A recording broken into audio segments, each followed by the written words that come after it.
যোৱা দুদিনমান আগত আমাৰ মাননীয় মুখ্যমন্ত্ৰী মহোদয়ে NSM কৰ্মচাৰীসকলে কৰা আন্দোলনৰ পৰিপ্ৰেক্ষিতত কেইটামান কথা মন্তব্য কৰিছিলে আৰু সেই মন্তব্যৰ প্ৰতিক্ৰিয়া হিচাপে আমি NSM কৰ্মচাৰীসকলৰ ফালৰ পৰা দুটামান কথা ক'বলৈ ওলাইছোঁ।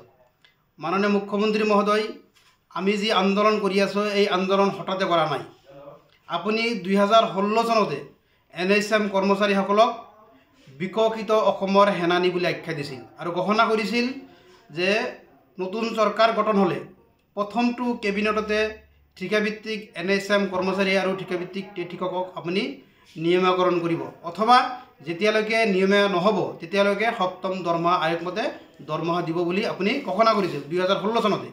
আজি 2025 চন, 10 বছৰ প্ৰায় সম্পূৰ্ণ হ'ল, কিন্তু আপুনি আপোনাৰ প্ৰতিশ্ৰুতি ৰক্ষা কৰা নাই। আমি বিভিন্ন সময়ত দাবী কৰি আহিছিলোঁ, আপোনাক সাক্ষাৎ কৰিবলৈ চেষ্টা কৰিছিলোঁ। আপুনি য'তেই গৈছিল ত'তেই আমাৰ NSM কৰ্মচাৰীসকলে আপোনাক স্মাৰকপত্ৰ প্ৰদান কৰিছিলে। বিভিন্ন সময়ত আমাৰ স্বাস্থ্যমন্ত্ৰীৰ লগত আলোচনা হৈছিলে, আমি মেমৰেণ্ডাম দিছিলোঁ। আমি যোৱা দীৰ্ঘদিন ধৰি আমি কৈ আছিলোঁ যে NSM কৰ্মচাৰীসকলক সম কামৰ সম দৰমহা দিব লাগে আৰু সঠিক প্ৰাপ্য আদায় দিব লাগে।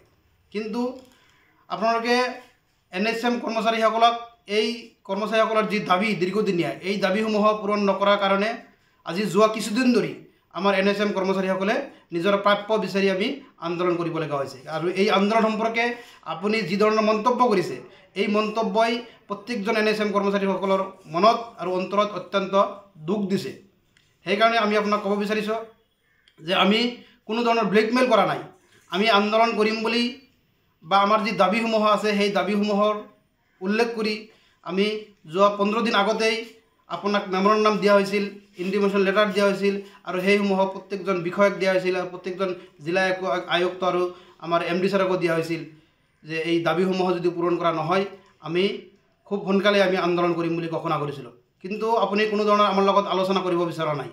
স্বাস্থ্যমন্ত্ৰী মহোদয়ৰ লগত আলোচনা হৈছিল যদিও সেই আলোচনা কোনো ধৰণৰ ফলপ্ৰসূ হোৱা নাই, যাৰ কাৰণে আমি বাধ্য হৈ যোৱা 29 অক্টোবৰত সচলত আৰু 3, 4 আৰু 5 নৱেম্বৰত প্ৰত্যেকখন জিলাত আমি কৰ্মবিৰতি কাৰ্যসূচী পালন কৰিছোঁ।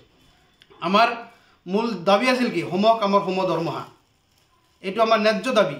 সেই দাবীসমূহ আপুনি পূৰণ কৰিব বুলি বিভিন্ন সময়ত আমাক কথা দিছিলে, কিন্তু আজিলৈকে আপুনি পূৰণ কৰা নাই, যাৰ কাৰণে আমি বাধ্য হৈ আজি আন্দোলন কৰিছিলোঁ।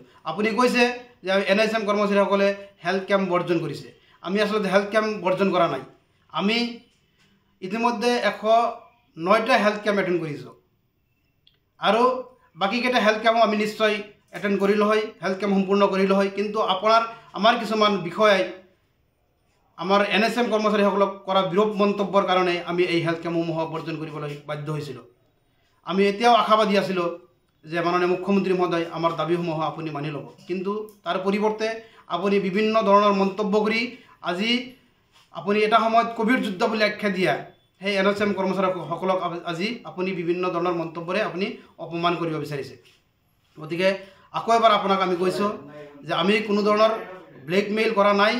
আমি আমাৰ ন্যায্য প্ৰাপ্য বিচাৰি আমি আন্দোলন কৰি আছোঁ। আৰু আপুনি নিজেই কৈছিলে যে প্ৰাপ্য বিচাৰি এইখন গণতান্ত্ৰিক দেশ, ইয়াত প্ৰতিবাদ হ'বই, প্ৰতিবাদ কৰিব পাৰে, আৰু আজি আপুনি আকৌ ওলোটা কথা কৈ আছে।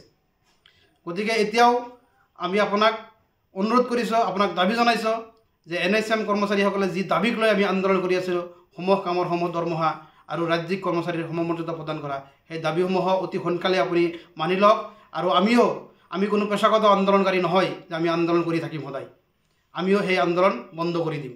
গতিকে ইয়াৰ পৰাই আপোনাক অনুৰোধ কৰিছোঁ, আপুনি আমাৰ দাবীসমূহ অতি সোনকালে মানি ল'ব লাগে।